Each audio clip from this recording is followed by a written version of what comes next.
সকালে ঘুম থেকে উঠেই দুইটা ব্যাড নিউজ। প্রথম ব্যাড নিউজ হলো প্লেন হলো আধা ঘন্টা লেট। প্লেন ছাড়ার কথা হলো 5:30 বাজে, এখন বলতেছে প্লেন ছাড়বে বলে 6টা বাজে। তো যাই হোক, কোনো সমস্যা নাই, ধৈর্য ধরুন আধা ঘন্টা। তো এখন বাজে ঘড়িতে হলো 10:30। তো এখন এয়ারপোর্টে পৌঁছাতে আমার লাগবে প্রায় 3 মিনিট। তো 10:30 থেকে এয়ারপোর্টে পৌঁছাতে লাগবে 3 ঘন্টা। তো 10:30 থেকে 3 ঘন্টা আপনারা যদি কাউন্ট করতে হয় 1:30। তো 1:30 বাজে আমি এয়ারপোর্টে গিয়ে পৌঁছাবো। তো ওখানে গাড়ি দিয়ে আমার ওই গেট পর্যন্ত যেতে, প্লেনের গেট পর্যন্ত যেতে আর কতক্ষণ সময় লাগবে আমি জানি না। তো হাতে অত্যন্ত 2-3 ঘন্টা সময় লাগছে। এখন লাগেজ টাগেজ নিয়ে বের হবো, সব কিছু রাখি। বাইরে দেখেন প্রচণ্ড বৃষ্টি, একটু একটা অবস্থা দেখেন, এই হলো বৃষ্টির অবস্থা। এমন বৃষ্টি যে আমি এই যে আমার লাগেজগুলো সব এখানে রাখা। তো এখন আমার লাগেজগুলো নিয়ে যে এই যে 3টা লাগেজ, 1টা 2টা 3টা নিয়ে যেদিকে রাখবো, নিয়ে যে গাড়ির ভিতরে উঠাবো, এই যে সামনের এটা না, গাড়ি নিয়ে যাবো হলো সাদাটা, ওই যে পিছনে যেটা আছে, ওখানে তো যাওয়ার মতো কোনো অবস্থা নেই। বৃষ্টির অবস্থা দেখছে এক অবস্থা। তো যাই হোক ভাই, আজকে ছিলাম আমি হলো ভিডিওটা করতে হলো আমেরিকার সাউথ ইস্ট ফ্লোরিডা থেকে, যাচ্ছি হলো মায়ামি এয়ারপোর্টে। তো ওখান থেকে চলে যাবো হলো রোম, ইতালির রাজধানী।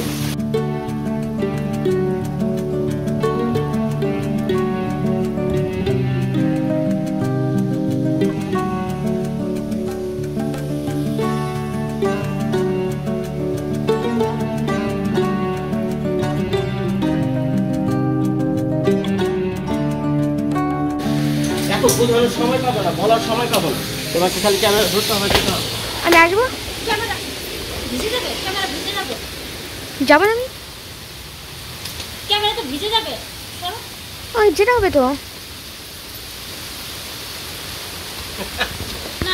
শুরুটাই হয়েছে ভাই ভেজাল দিয়ে, বুঝছেন। প্লেন হলো আধা ঘন্টা লেট, এখন যাইতেছে হলো ওই এখান থেকে হলো মায়ামি এয়ারপোর্টে। মায়ামি এয়ারপোর্ট থেকে যাবো হলো ইটালি, রোমে। তো প্লেন হলো আধা ঘন্টা লেট।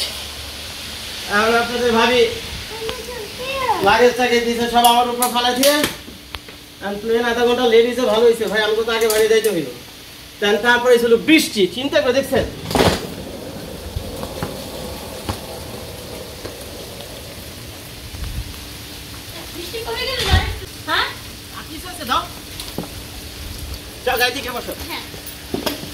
তুমি এবার ধরে রাখো।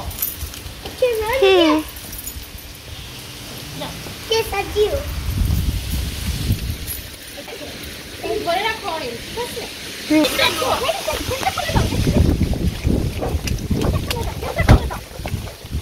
যা সব পিছনে গিয়ে বসে খাবারগুলো নিতে হয় না, আমার কাছে দেবো। ভালো হয়েছে তোমাদের, রাখো পিছনে রাখো। তুমি তো পিছন থেকে নিতে পারবা, এখান থেকে হাত দিয়ে নিতে পারবে অরিনে, বা পিছন থেকে পিছনে রাখলে হাত দিয়ে নিতে পারবে অরিনে। এইলো লাগেজ টাগেজ রাখা শেষ, বৃষ্টি আর বৃষ্টি চারদিকে। প্লেন হলো আধা ঘন্টা লেট, আর যে ঝড় তুফান শুরু হয়েছে আজকে আমেরিকাতে, আল্লাহ জানে বাকিটা কি অবস্থা। তো ভাই দোয়া করেন আমাদের জন্য।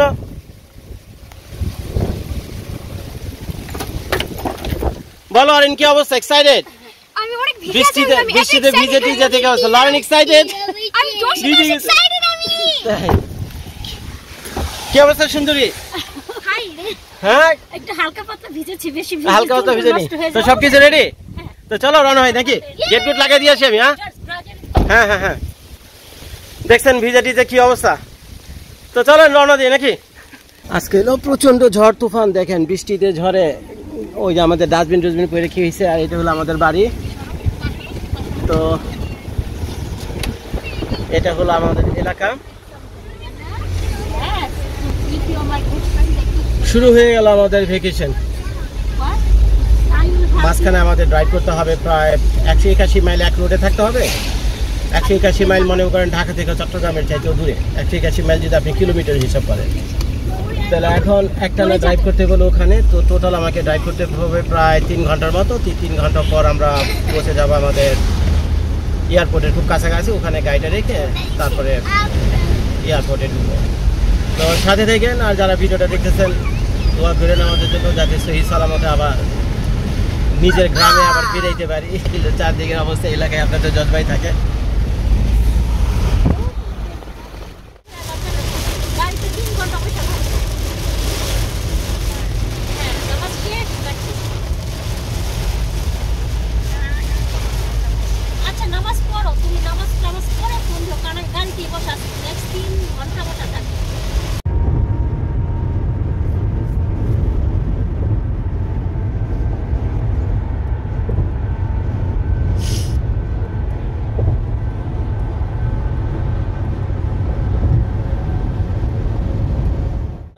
ব্যবসার ভিতরে ছিলাম, সচরাচর মানি ব্যাগের ভিতরে তো ভাই চেঞ্জ থাকে, তাই না? $1 $2 একটু চেঞ্জ টেঞ্জ থাকে।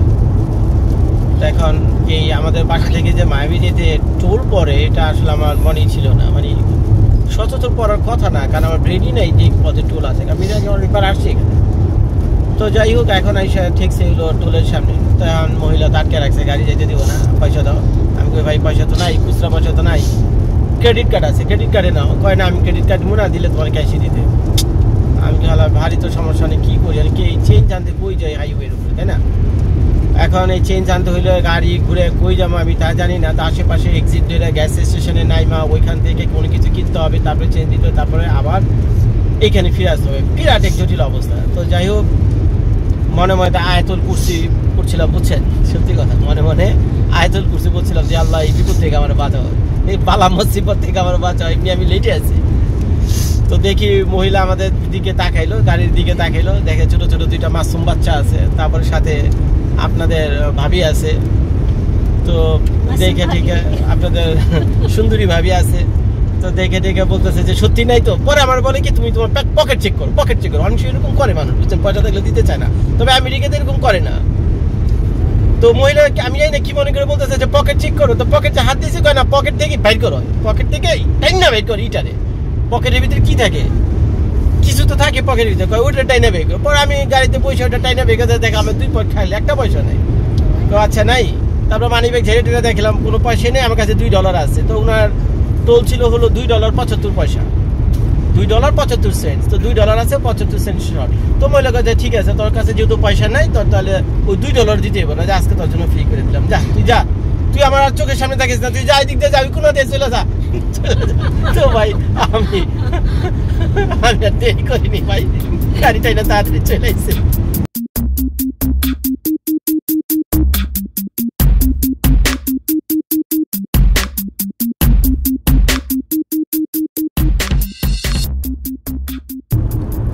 সো ভাই এটা হলো রিপোর্টিং টাইম। শানু কি রিপোর্টিং টাইম? প্রত্যেক ঘন্টায় ঘন্টায় রিপোর্ট করতে হবে নাকি? একটু ক্যামেরাটা যদি ঘুরে দিলে মনে তোমারও দেখা যাবে। শানু আমাকে যত দেখানো দরকার নাই। এই তো আরেকটু আমাকে ভাইরাল করে কি করবো আজ তুমি? তবে 7টা বাজে ঘুম থেকে উঠে আমার মেয়ের স্কুলে কিছু কাজ ছিল, সেই স্কুলের কাজ কমপ্লিট করে আসছি। 10-15 মিনিটসের মতো সময় লাগছে সেখানে এসে। মেয়েকে বলছি তুমি কি করতে চাও, সারাদিনে গোসল করার মতো তো সুযোগ নেই, তো চাইলে এখন তুমি গোসলটা করে নিতে পারো। তো আমার মেয়ে সকালবেলা বলছে মা আমাকে ফ্রাইড রাইস তো আছে ঘরে, তুমি সে ফ্রাইড রাইস গরম করে দাও, আমি ফ্রাইড রাইস খাবো।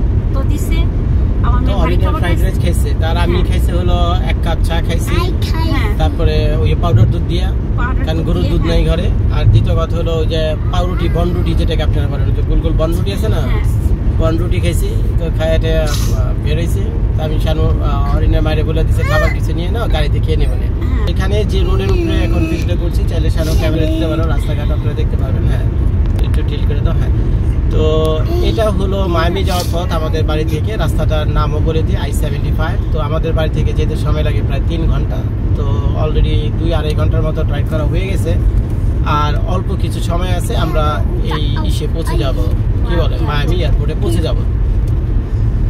তো এখন এয়ারপোর্টে পৌঁছানোর আগে আরো একটা কাহিনী আছে। তো নেক্সট 1 আওয়ারে কি কি ঘটবে সেটা আমি বলে দিচ্ছি। তো এখন লাস্ট 1 আওয়ারে মোটামুটি এইটাই, খাওয়া দাওয়া করে লাগেজ টাগেজ গাড়ি টাড়িতে তুলে তারপরে এলো রওনা দিচ্ছি। আর নেক্সট আওয়ারে যেটা ঘটবে সেটা হলো আমরা গাড়ি যেখানে রাখবো সেই কার পার্কিং এরিয়াতে। সো কার পার্কিং এরিয়া আমি ভিডিও করে দেখাবো, 5-7 মিনিট আপনারা দেখে নিন সেটা। তারপর এয়ারপোর্ট। তো এয়ারপোর্টে প্রত্যেক ঘন্টায় এটা রিপোর্টিং হবে প্রতি ঘন্টায়। এটা কি 2025 সালে মার্চ মাসের 10 তারিখ। এখন এই মুহূর্তে যখন ভিডিওটা করছি ঘড়িতে বাজে হলো দুপুর 1:45। আর আমার প্লেন হলো সন্ধ্যা 6টা বাজে। তো দাও আরেক পিস দাও।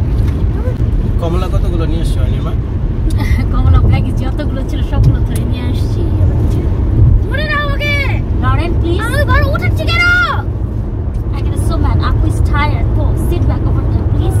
যে খাওয়া দাওয়া তুমি সাথে করে নিয়ে আসছো, আমার তো মনে হয় না আগামীকাল পর্যন্ত রবি গিয়ে মানে আগে 2 দিন পর আমাদের খাওয়া দাওয়া করবে না। যে কোন খাওয়া দাওয়া তুমি নিয়ে আসছো যাও। বিসমিল্লাহ বিসমিল্লাহির রহমানির রহিম।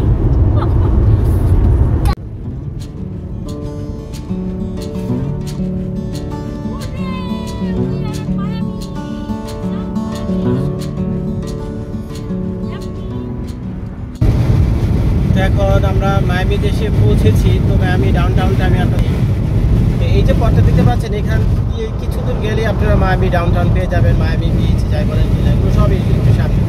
কিন্তু আমি চলে যাচ্ছি হলো এয়ারপোর্টের দিকে। তো এখানে থাকতে হবে আমাকে আরও 15-20 মিনিটের মতো বাস। তো দেখেন ওয়েলকাম টু মায়ামি। আমাদের বাড়ি থেকে রওনা দিয়ে মায়ামি পর্যন্ত আসতে সময় লাগছে হলো প্রায় 3 ঘন্টার মতো। তো এখন জিপিএসে দেখাচ্ছে যে আমি যেখানে গাড়ি পার্ক করবো তো সেখানে আর কতক্ষণ লাগবে, মানে 15 মিনিটে পৌঁছে যাবো।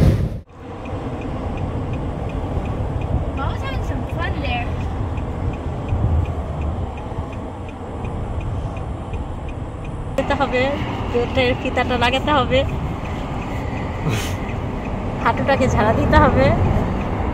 আচ্ছা তুমি ডোর দুইটা খুললা কি কারণে, এটা তো বুঝলাম না। জোর কোনো সিক্রেট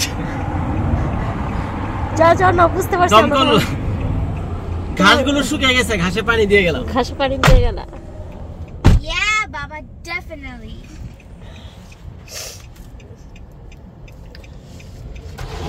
ওটা তোমার জন্য একটা পি ব্রেক ছিল রাইট?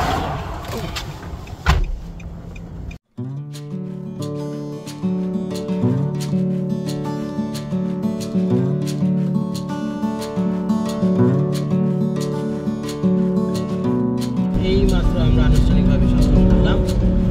তো কিছুক্ষণ পরেই হলো আমাদের সেই কুখ্যাত এয়ারপোর্ট। কিছুক্ষণ পরে আমরা দেখতে পাবো।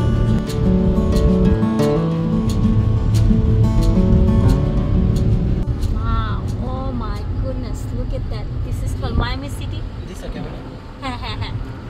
এটি হলো ভাই মায়ামি এয়ারপোর্ট। ওই যে দেখেন আমার হাতের বাম দিকে সানো ঠিকঠাক কত ক্যামেরা হ্যাঁ, দেখে, ঠিক আছে? প্লেন দেখা যাচ্ছে, অসংখ্য প্লেন, খুব বিজি একটা এয়ারপোর্ট। তো এখানে যাচ্ছি কিছুক্ষণ পর আমরা। 3 ঘন্টা হলো বাসা থেকে বের।